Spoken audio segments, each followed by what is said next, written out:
Welcome back to Celebrity Radio. It's Alex Belfield talking to some of my favourite people and some of the biggest stars in the country. And we've got one for you today.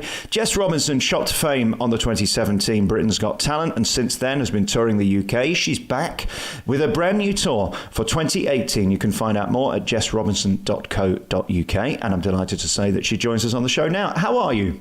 I'm very well, thank you. I'm having a very nice day. It's sunny where I am in London, so I'm very much enjoying it. Are you trying to aggravate me already? It's cloudy, grey and raining here. Is it? That's not nice to do that. That's sort of like punching me in the face before we've even started. I'm just excited because I haven't seen the sun for a bit, so I'll send it your way, I promise. If you would, that'd be nice. Hey, listen, it's lovely to talk to you. I always think if you've got the killer blow of being delicious and talented, you've got everything really, haven't you?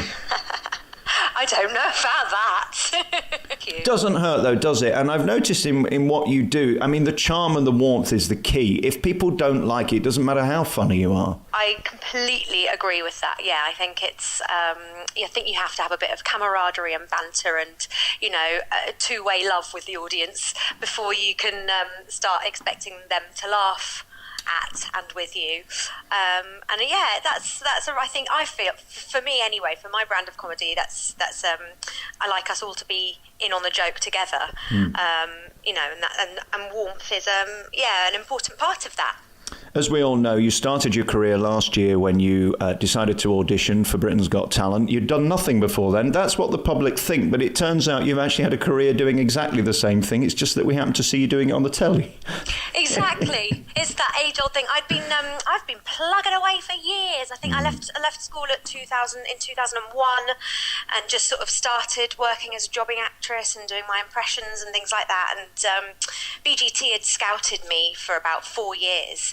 And I had always said, no, thank you. I want to do it the old-fashioned way.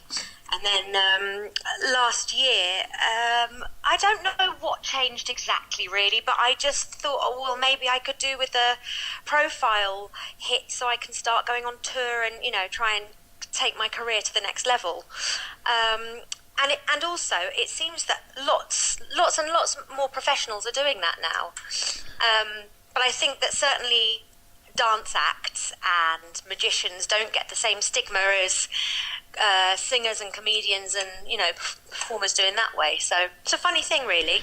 It's tricky. I mean, I've had them all on over the years, the winners, the losers, those who have been mocked and those who have succeeded and just gone on to have tours. I mean, Paul Zerdin's probably the most famous that has done incredibly well, winning America's Got Talent.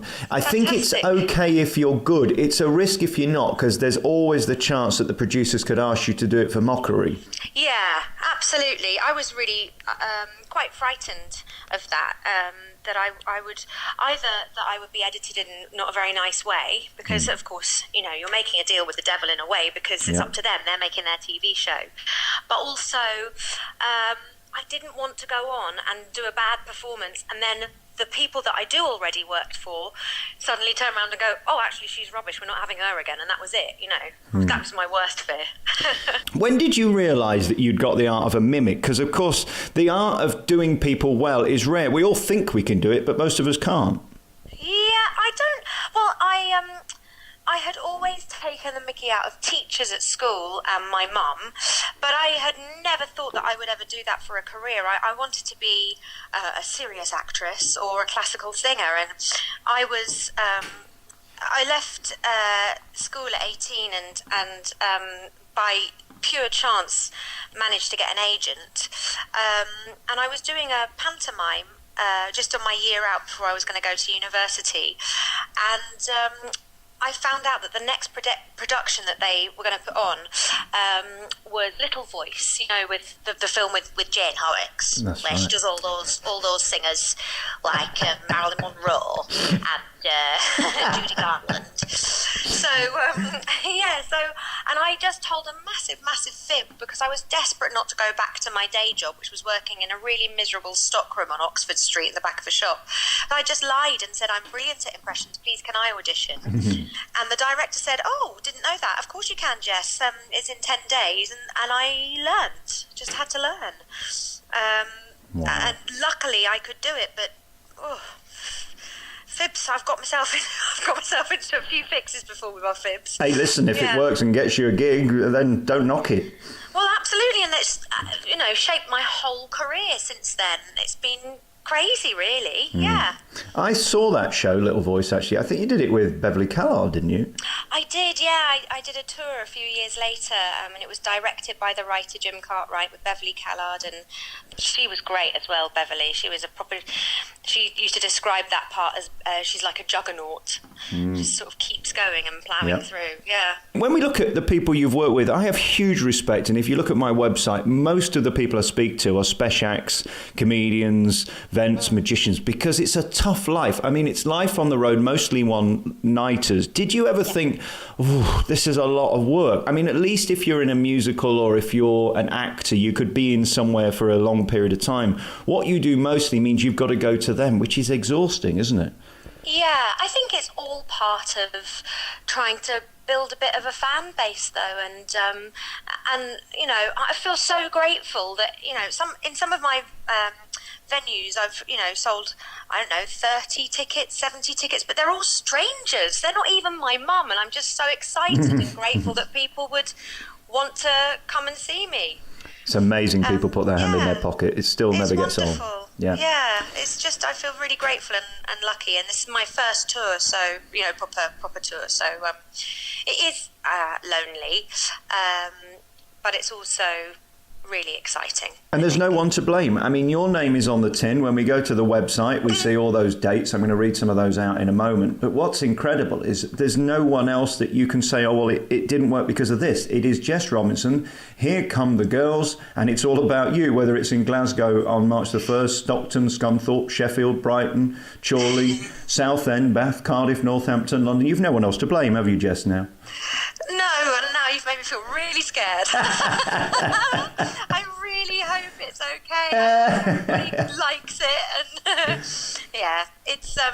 I think if in a way, it's like Britain's Got Talent. If I didn't put myself out there and go for it, I would always wonder what would happen. Listen, anybody who can do Edinburgh, I think, is going to have no problem playing Sheffield on a Tuesday. I mean, to me, that's the scariest place on earth because they're out to sort of get you. It's a place full of critics, not necessarily supporters. And I mean, you did 3 years on the trot, didn't you?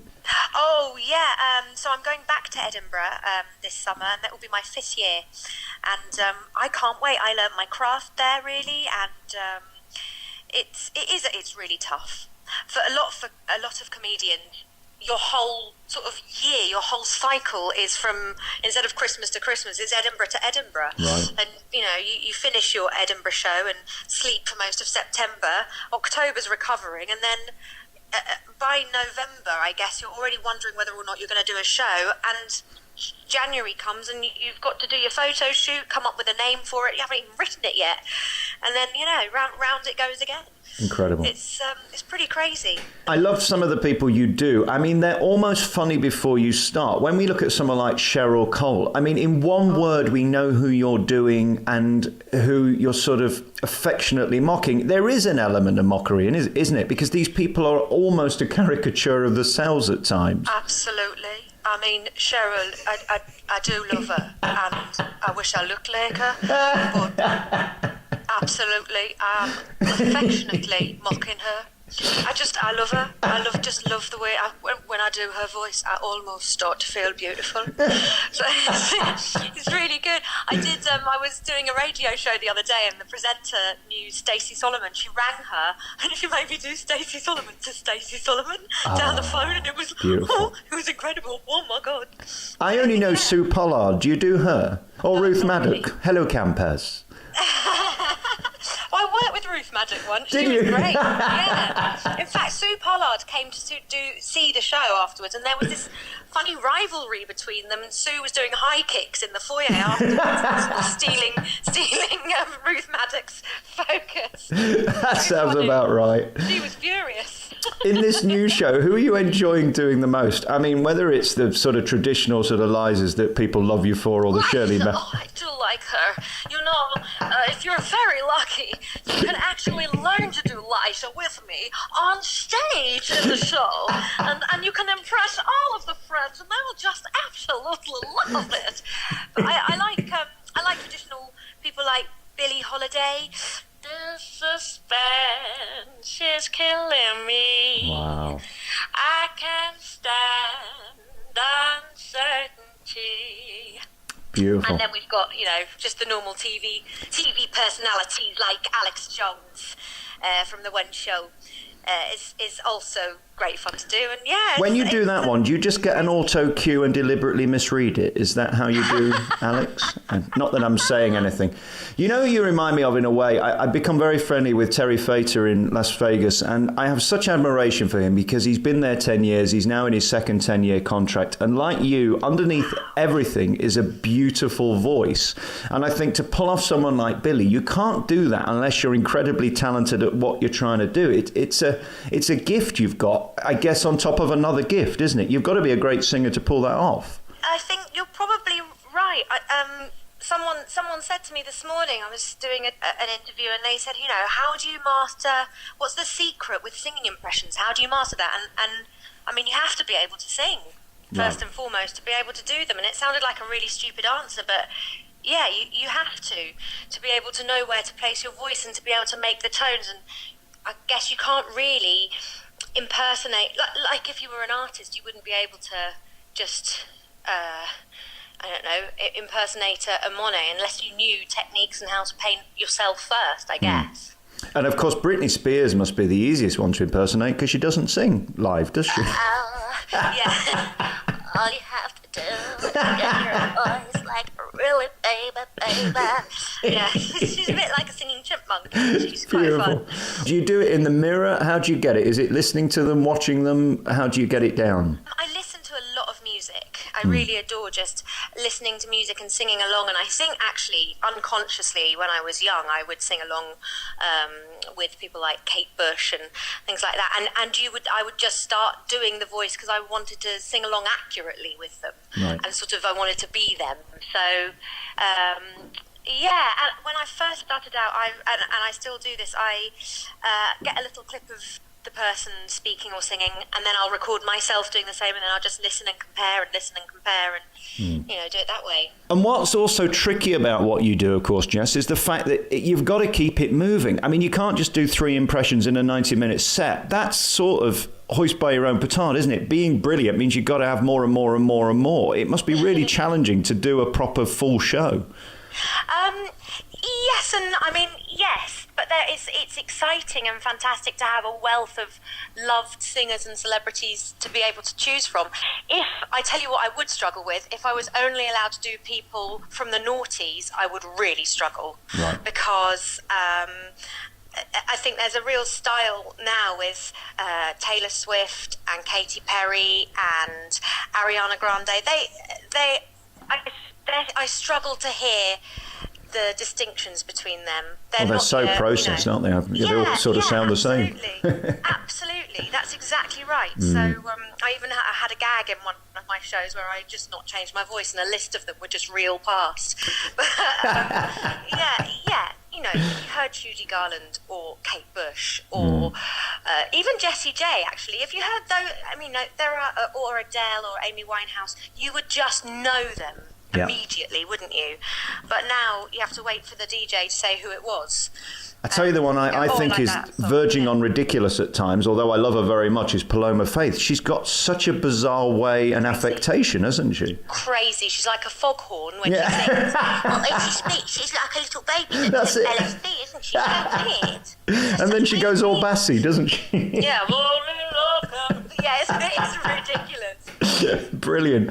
Listen, I want to come and see you, if you don't mind, in March face-to-face, because I would love that. Doing it over the phone is all right, but I think in person we'll film something and do a proper thing for YouTube, because you're so talented and gifted, and I thank you for your time. I want to give this tour a big plug because you're one of those who is so hardworking, and again, people might think that you just suddenly had this big break last year, but as I always say to everybody, the more talented you are, the more disciplined you have to be, and to get it down as good as you have, you've been doing it your entire life, and that discipline is inspiring. March the 1st, the tour begins in Glasgow via Stockton, Scunthorpe, Sheffield, Brighton, Chorley, Southend, Bath, Cardiff, Northampton, 2 nights in London, fabulous, and then you'll be going to Redhill, Manchester, Camberley, Cambridge. You can get more dates by going to jessrobinson.co.uk. The tour ends on the 29th of April in Birmingham. I'll come and see you in Sheffield. Thank you so much for your time, Jess.